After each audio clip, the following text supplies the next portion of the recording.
Bismillahirrahmanirrahim. Assalamualaikum warahmatullahi wabarakatuh.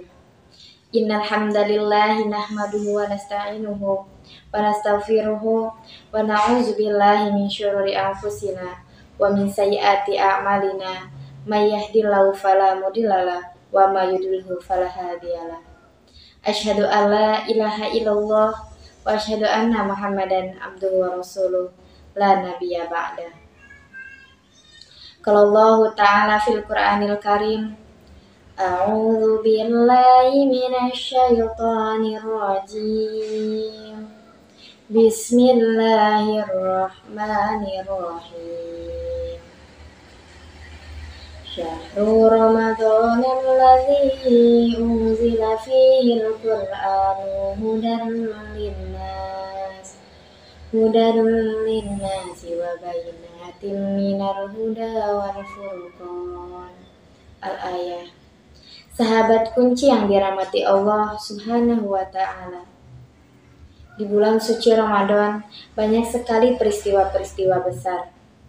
Perlu kita ketahui, berpuasa di bulan suci Ramadan adalah salah satu dari 5 rukun Islam.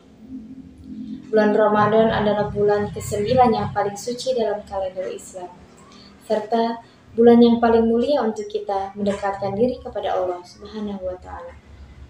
Sahabat kunci yang dirahmati Allah Subhanahu wa Ta'ala, salah satu peristiwa besar dalam bulan suci Ramadan yaitu nuzulul Quran. Sebagaimana Allah Subhanahu wa Ta'ala menginformasikan dalam Qurannya, Syahrul Ramadhanal ladzi unzila fihil Qur'anu hudan linnasi wa bayyinatin minal huda wal furqan. Bahwasanya pada bulan Ramadan Allah Subhanahu wa Ta'ala menurunkannya Al-Qur'an. Karena itu bulan Ramadan menjadi bulan yang istimewa. Karena di bulan Ramadanlah di mana kitab suci Al-Qur'an diturunkan, yang disebut dengan nuzulul Qur'an. Diturunkannya Al-Qur'an pada bulan Ramadan menjadi bukti bahwasannya bulan suci Ramadan memang menjadi bulan yang istimewa. Nuzulul Quran diperingati setiap tanggal 17 Ramadan. Nuzulul Quran diartikan sebagai malam diturunkannya ke bumi kepada Nabi Muhammad SAW melalui malaikat Jibril. Nuzulul Quran juga diartikan sebagai penyampaian informasi atau wahyu dari Allah Subhanahu wa Ta'ala. Wahyu ini diturunkan sebagai petunjuk bagi umat Islam untuk mencapai kebenaran. Pertama kali nuzul Quran atau pertama kali turunnya Al-Quran yaitu di Gua Hira, di mana pada saat usia 40 tahun beliau Rasulullah SAW merasakan gelisah karena melihat penduduk Makkah mereka berada dalam kesesatan. Pada saat itu penduduk Makkah mereka berbondong-bondong membuat berhala.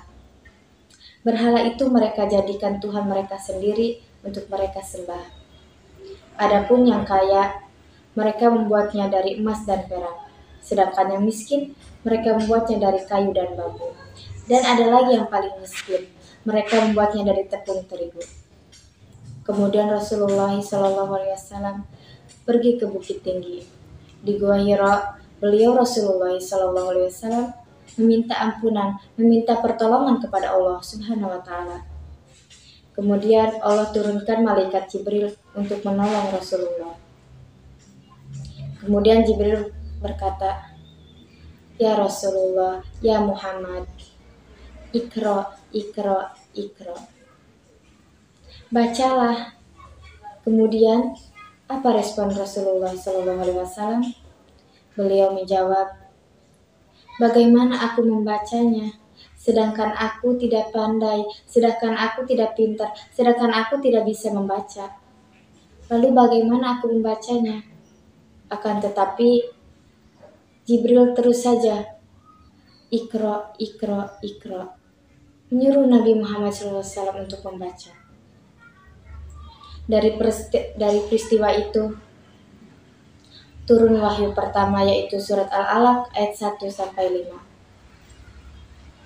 Kemudian surat yang terakhir atau wahyu yang terakhir yaitu surat Al-Maidah ayat 3. Riwayat lain mengatakan turunnya Al-Quran pada bulan Ramadan pada saat Lailatul Qadar. Mungkin hanya itu yang dapat saya sampaikan. Khairul kalami maqala wadala. Selamat menunaikan ibadah puasa. Wassalamualaikum warahmatullahi wabarakatuh.